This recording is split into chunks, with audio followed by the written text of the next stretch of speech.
Welcome to a Road Less Traveled podcast. My name is Hilary Haron and I'm your host. Today we have with us Kerry Barclay. Kerry, can you give us your official title and what exactly it means? So I am the owner of KB Ventures. Mm-hmm. That is a third-party proposition player services, which I'll explain. And I'm the head of operations at the 500 Club Casino in Clovis. Okay. So in California, cardroom owners are not allowed to profit from gaming. So they have to hire a third-party company in order to fund the gaming. Okay. So if you went and played blackjack at 500 Club, 500 Club isn't paying you.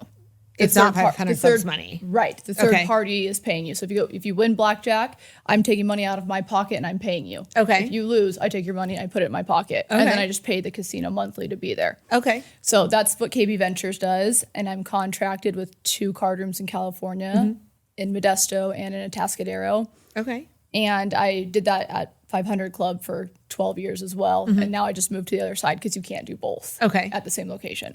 Okay. Right. Okay. So it's a little niche. Not many people understand that cardroom owners can't profit from gaming, but that's what it is in California. That's it's really not Vegas. Interesting. Right. So you can in Vegas. Right. So whoever the owners of the casinos in Vegas or a tribal casino, even like Table Mountain, Chachansey, they can profit from gaming. So just California card rooms cannot. California's many fun rules. Right. One of the many fun ones. That's very interesting. How did you get into that? How did you get into the gaming world? So my brother is in the industry. Okay. He's one of the owners of 500 Club currently. Okay. And when I was going to school in Fresno State, I'm from here, so I stayed home. But I worked for him as an entry-level position just to have a job while I'm going to school because it's 24 hours, so we can work around my school schedule. Yeah.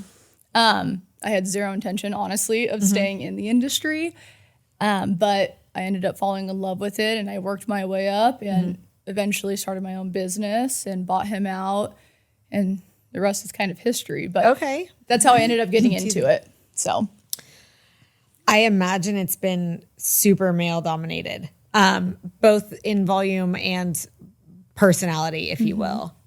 How is navigating that? I mean, I'm probably frustrating. It's hard, for sure.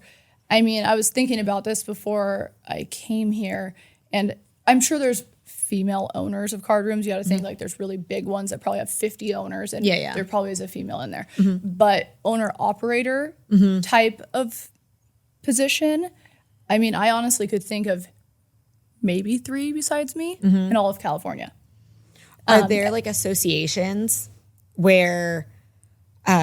like a state association for card room owners where, you guys you get together and you talk, but you also go and, the state capitol and lobby and. Yeah. So there's a California Gaming Association and they get together once a year, do a golf tournament, and then all talk business and what's going on in the industry.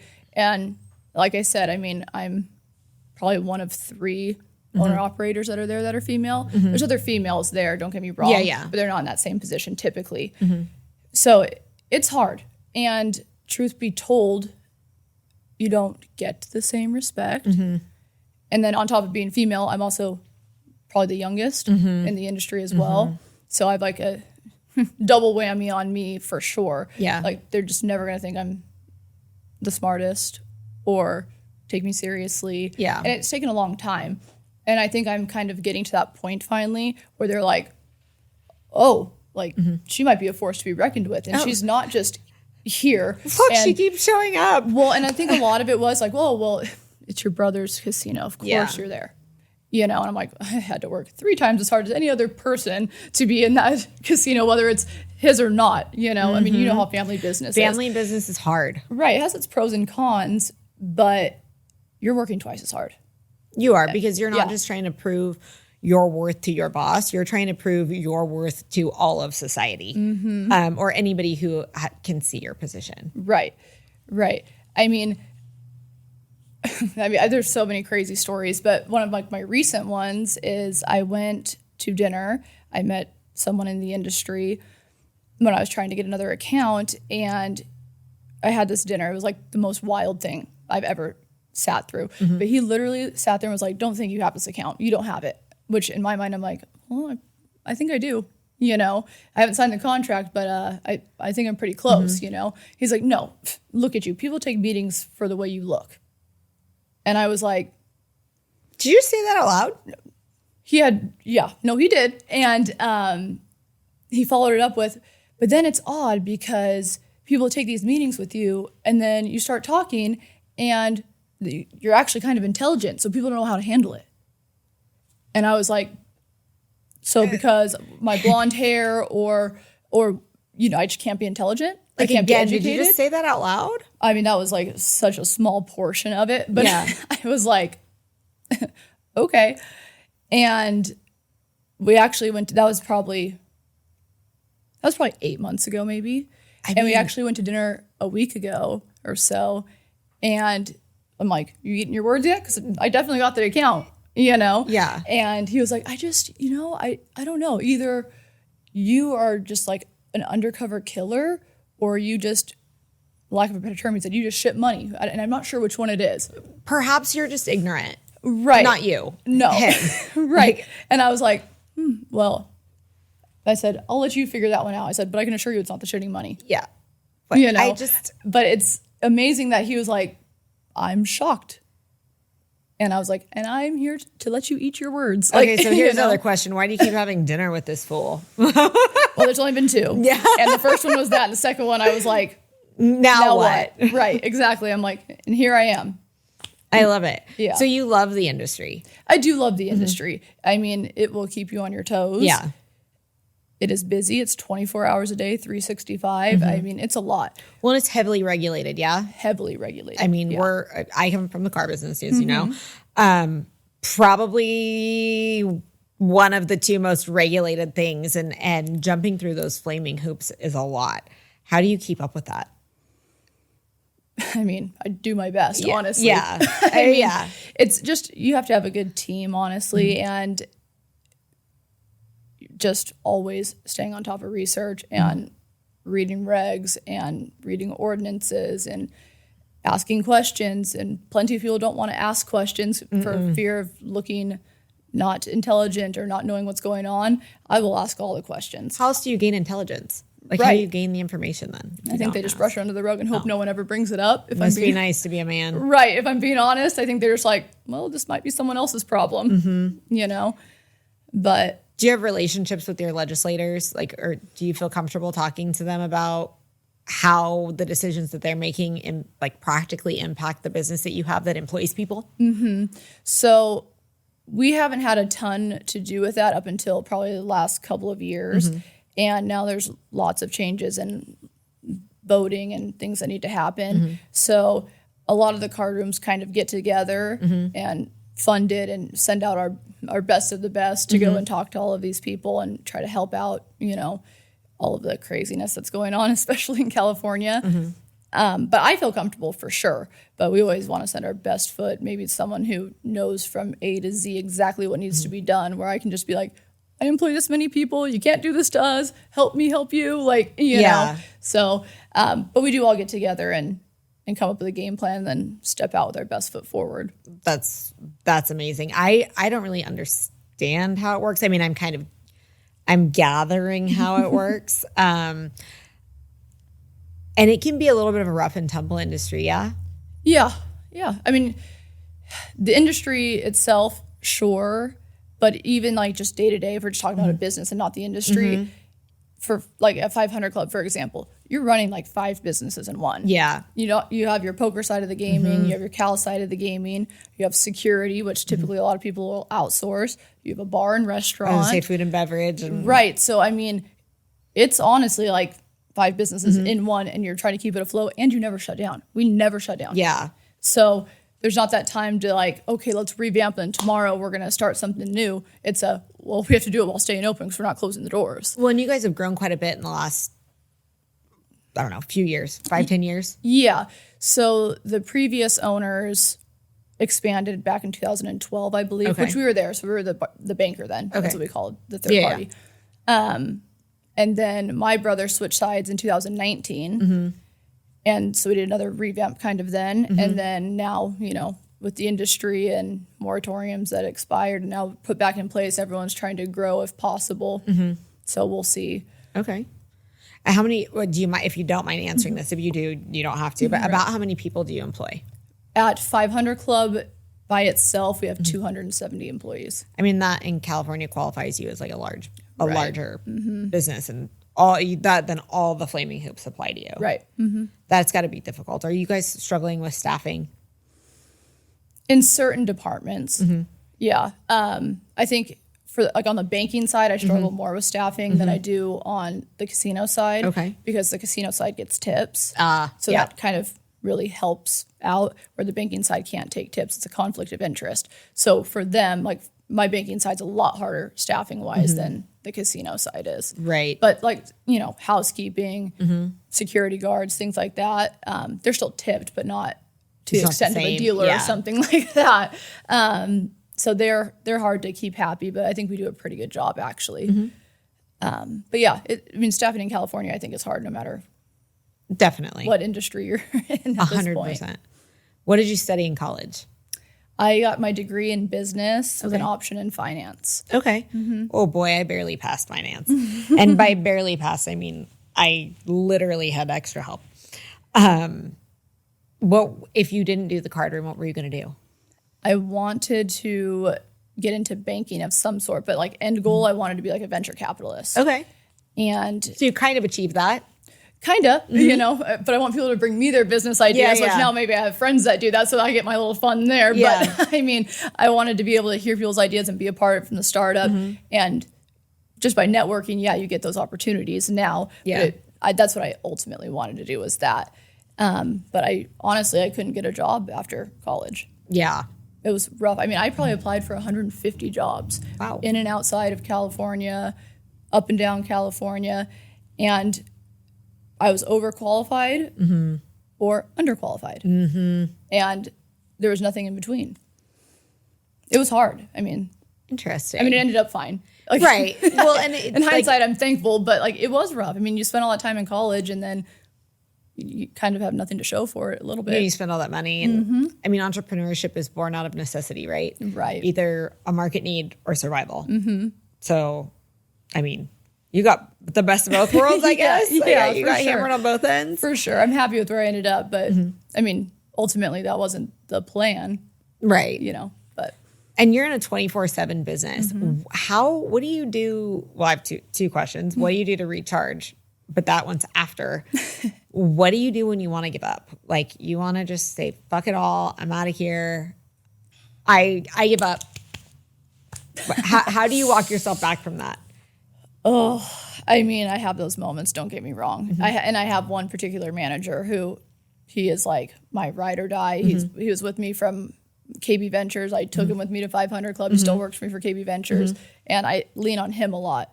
But I do call my brother and I'm like, what the fuck did you get me into here? I went from almost like retired and now I'm doing all this. Are you kidding me? But I have my meltdown and by myself and then you move on. Yeah, and I suck it up and show up again. You get the therapist bill, submit it to your brother. Like just bill it to this address. Right. I should actually, but yeah. I always just think like maybe I'm one more step away from getting this to be a well-oiled machine. Like that's my goal. Well-oiled machine, then I can relax. Yeah. And I'm not there yet. My company at 500 Club was for sure. Now that's why I'm switching sides to get this side like that. But I'm always like, okay, one more day. And it's always one more day. Just one more thing. One more thing. I'm just going to fix this. I'll be happy. If I get this here and these policies and these procedures in place.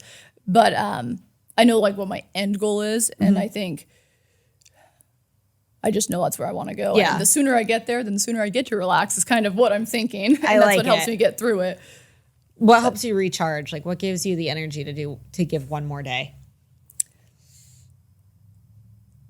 I probably don't recharge if I'm being completely honest. That's probably my biggest downfall. Like, there's no work-life balance really, especially because we don't shut down. Yeah. So it's not even if I wanted to like not work for a night, it's like something's going to come up. Yeah. Does technology make that a little bit easier? Not really. It's more or less like managing people. Yeah. So the technology isn't really going to help that too much. That's Unfortunately, I would love if something happened to where I could do that. But yeah, it's more of like keeping the people in line and keeping them happy and being compliant and staying out of lawsuits or whatever. And making sure everybody else is compliant. Right. Just overseeing like everything and minimizing the fires. I mean, minimizing the fires is the only way that you can put them out is if you minimize them in the first place. Yeah. And that's kind of where we're headed. So a lot more structure, a lot more policies, a lot more, this is what I expect. So it's coming. It's in process. Have you had like a mentor in the industry other than your brother? I wouldn't say probably in the industry, no. My brother played a big role in it, though. I mean, he's probably a big reason why I am the person I am today and why I'm successful and all of the things. I mean, he has had my back like a JanSport backpack the entire time. You know what I'm saying? I mean, he schooled me a time or two, too. Don't get me wrong. But he has been the biggest driving factor. And, you know, I want to make him proud. And I want us to, you know, it's a family business with just me and him. Our parents aren't involved. So it's just me and him. And, you know, I want the goal where we just get to sit back and relax one day, you know? Are you guys ever able to have like lunch or dinner or conversations that aren't business? We struggle with that. That's why I ask. No, honestly, it always comes up at some point. Oh, by the way. Yeah. Oh, yeah. I forgot to mention this. And don't forget about that appointment tomorrow. And, you know, so very few, I'd say, end up without any business whatsoever, to be honest. But it's not all a drag either. You know what it I'm makes saying? Holidays kind of weird, but otherwise. Yeah, it's probably weird for everybody else except for me and him. Everyone's like, this is boring. But, you know, what are you even talking about? Yeah, they're just like, okay. But are there other women up and comers in the industry or even in your own business that you have recognized that you want to bring along? I mean, that's kind of related to the mentorship question. Are you available as a mentor to women who want to get into this industry, or are you even seeing any that do? I mean, if I'm being completely honest, I don't see anybody who is like super into wanting to be in management at a card room. Yeah. I think what's hard in this industry is there's plenty of female dealers or servers or whatever, but tips are so good and stuff like that. They're like, why would I want to move up and have more responsibility and for make actually the same? less pay? Well, yeah, and probably less in the end, you know. So it is hard. I'm actually going to be looking for another admin assistant. So I'm hoping to hire from within and see if there's someone who is interested in maybe HR one day or just something different to be able to start working someone up there. We literally talked about that like 2 days ago, so it's funny. But there hasn't been any females per se that have came up and said, I want to do what you do. I've had males do that. Of course. But you're like, well, you can never do what I do, so. Right. I'm like, well, we can work on it, you know. But I think everyone's also shocked when they actually sit down and see what I do. I think they're like, oh, I just think you have fun all the time. And you have other people do the work for you and all the things. I'm like. Because that's what people see on social media, right? They are seeing the highlight reel. They're not seeing the reality. Right. Instagram versus reality. Yeah, exactly. And then you see like the Instagram versus reality and you're like, that's not even reality. Like, that's also Instagram. Like, even I posted for Easter like our Instagram and our like reality where nobody's looking at the camera and everyone's like, no, it's so cute. But it was still like, it is still Instagrammable. Like, right. There's some reality I'm not sharing. Like, I'm not putting the picture up there. Of course. I mean, I think there's plenty of people that are never going to do that either. Nor would people want to see it or even understand it. They'd be like, why is she posting that? I'm like, you know, I mean, I'm not huge into social media by any means. But yeah, I mean, I think people just have this idea that like I do whatever I want, whenever I want. And, you know, I have other people to pick up the pieces. And I'm like, I pick up so many people's pieces, to be honest with you. The way that society, this is a big deal for me, at least my observations. The way that society views women as like the caretaker or the mom, for lack of a better term, I think that the credit gets taken from what you actually do. Like, it's almost expected of you, right? Because you're the mom. We have family business. It was my dad, my cousin, and I, and it was always, if it fell away from everybody else, like, what, you didn't catch it? Like, what? Do you get that? Does that happen when, and or do you have employees that go from like your brother to you to your brother to you? No, actually, I put a stop to that pretty quick. I mean, screeching halt. Actually, I'm like, don't even contact him. If you haven't talked to me, don't even think about contacting him. But like I said, he's had my back 100%. Right. So as long as he's on board, that makes sense. Right. And so that's what I think has given me a lot of authority. I mean, I would have gotten authority either way, but I think it's made it a quicker transition for people to be like, well, I guess we're not running to him. He's not making the decisions, I don't think. You know? So oh, he didn't fix it. Shit. Right. So but I'm there a lot more.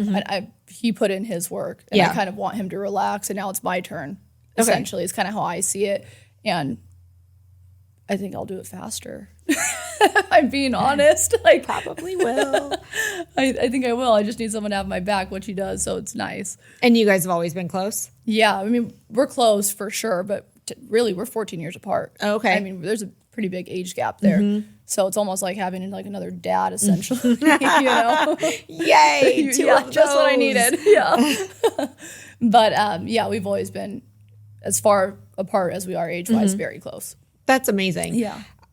Familial relationships are hard, and then working with your family adds another hard. And nobody tells you that everything is freaking hard. It's harder with family. Yeah. That's my opinion, but 100%. yeah.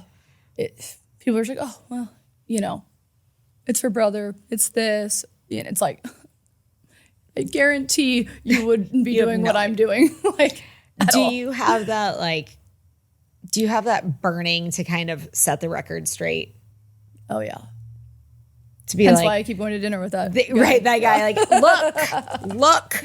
Yeah. I mean, I hate when people underestimate me. It's a big thing. And I think it's probably a big driving force, too. I mean, it might be one of my biggest flaws, too. At this point, I shouldn't probably care. But I'm a big, like, I told you so. Yeah. Like, here I am. Like, well, and if we don't embrace our flaws, we can't make them work for us, right? So, right. Exactly. But yeah, no, I don't like being belittled or people thinking that I can't do something. I'm like, I can do whatever it is you're saying that I cannot do. I feel like there's a book in there somewhere. Maybe. I would love to have a book about like a life story from like beginning to end, like the next Molly's game, but like on the other side, not poker, but like Cal side, blackjack side. Like all the things, because I feel like, you know, even myself, like people are ignorant to what it is, especially if you're talking about KB Ventures and you're like, we're the bank. Right. You're like, okay, you're the bank. So you give them the money and then they figure it out. Right. And I think it's probably a lot more involved than that. It's a lot more involved. I mean, casino industry is obviously more regulated, but you think about like the movie Casino or all of these movies that are about real life, you know, and things have changed, but it's still like there's wild stuff that happens. Yeah. You know, and all the fires you put out and all the things, it's interesting for sure. So that's my retirement plan. That's the one. I think it'd be wildly interesting, especially when you're in it, like you're in your day-to-day career, you're in your day-to-day job. There's a lot of things you don't necessarily want to talk about. They're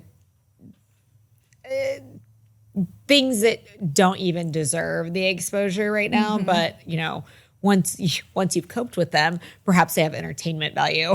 Oh, I think it'd be a great movie. I do. I'm like, it'll be so interesting. Like, it'd be so fun. I would love that. But, you know, in my free time. Right. 100%. So when you do have free time though, what do you for fun? I like to like go out with my friends or hang out with my friends, go on vacations, even if it's just to LA or Vegas or whatever, to blow off a little bit of steam. But I can't say there's not really a time where I'm not working, which is also a flaw of mine. Well, we have those cell phones, right? You know, you can't disconnect. No, I can't. I'm very bad about that. And I know I'm bad about it, but it's just not there yet. Yeah. And I don't know if I feel comfortable like just leaving it. I'm like, is the casino burning down or not? Like, what's happening while I'm gone, you know? I mean, rightfully so. Right. Rightfully so, because, like we talked about, all the flaming, you know, circus hoops from California, you need everybody else to be compliant because ultimately it falls on you anyway. Has it been difficult for you to gain the traction? I mean, you're commanding, and I love that. With your staff, because you have such a large staff, was it Was it difficult, or was the transition kind of smooth, or did you just be like, I don't even care, this is what it is now? I mean, honestly, like I've been there since 2012, so it's not like the staff doesn't know me. Got it. They just didn't work for me. Yeah. So that transition's hard too. Right. So they knew how I ran because my company at 500 Club was a well-oiled machine. Yeah. So I don't think they're shocked, but a lot of them are happy, and a lot of them are probably like, we're gonna have to work a little bit harder, you know? But so far so good. I had a lot of congratulations when I switched sides, which I was a little bit shocked about. But like, yeah, I think everyone's on board. They know how good they have it there too. Yeah, you know? that's valid. It's valid. Truth be told. Yeah. But it's good for everybody, a little bit of structure. And you do a lot of community stuff. You're involved in the community. Yeah. Does the philanthropy part, does that kind of give you the energy? Does that like re-energize you to work just as hard to be able to do that stuff, or to work harder to do that kind of stuff? Yeah, I think it helps for sure, because it can always be worse. On my worst days, I go to those meetings and go, your worst day is some people's best day. Yes. You need to like reel it in and suck it up and figure it out. But that perspective is so important. It's so important. But I also feel like if you're a good person, good's going to come to you. So I do try to donate when I can, or raise money, or for the less fortunate, or your time is so valuable too. It is, but I just think it's good to do. If you have the means to do it, you absolutely should. And good things happen to good people, and I truly believe that. But I enjoy helping people. So it does help me keep going for sure. I think that's amazing. Yeah. I'm going to wrap it up. I have two final questions. Do you have a piece of advice for women who may be wanting to get into, and maybe not even just the cardroom, but into kind of a venture capital? You're in the venture capital role, but who want to go that route? In a male-dominated industry? Yeah. I was waiting for this question because I'll be blunt with you, and this is my honest answer, and people may like it, they may not, but it's the truth. If you're going into any male-dominated industry as a female, my honest advice would be, just because you don't physically have balls doesn't mean you don't have the biggest balls in that room. Yeah. And you have to act like that. As bad as it sounds, you have to be like that, or they're going to walk all over you. And that's a fact. They're going to try to tear you down. They're going to, you're going to get more hate than applause. I mean, you're going to work twice as hard to prove yourself. Yep. So you better go in there and own it. Because if not, you're not going to have a seat at the table, I don't think. They'll push you out. You have to take the chair. And what advice would you give to little you? Or even if that one's tough, what do you wish you knew stepping out of college? I don't know. I mean, I think I need to reflect more a little bit, because I've always like had goals like, oh, when I drive this car, I've made it. Oh, when I've done this, I've made it. And a lot of those have been done, and I'm just like, what's next? You check that box and you're like, right. So, I mean, little me, I'd say like celebrate the victories a little bit more and realize how far you come. Do a little bit more reflecting to where that might motivate you too to keep going, because I have to sit and think and I go, wow, like I've came really far, but it doesn't seem like I've came far at all. But every goal that I wanted as a little kid, drive this car, have this business, make this much money, whatever, I've hit, and it just doesn't even seem like I've done anything, So I wish I reflected. From the outside, we can see it. I appreciate it. But I wish I reflected a little more and then gave myself a little bit more credit where credit was due early on and at each step.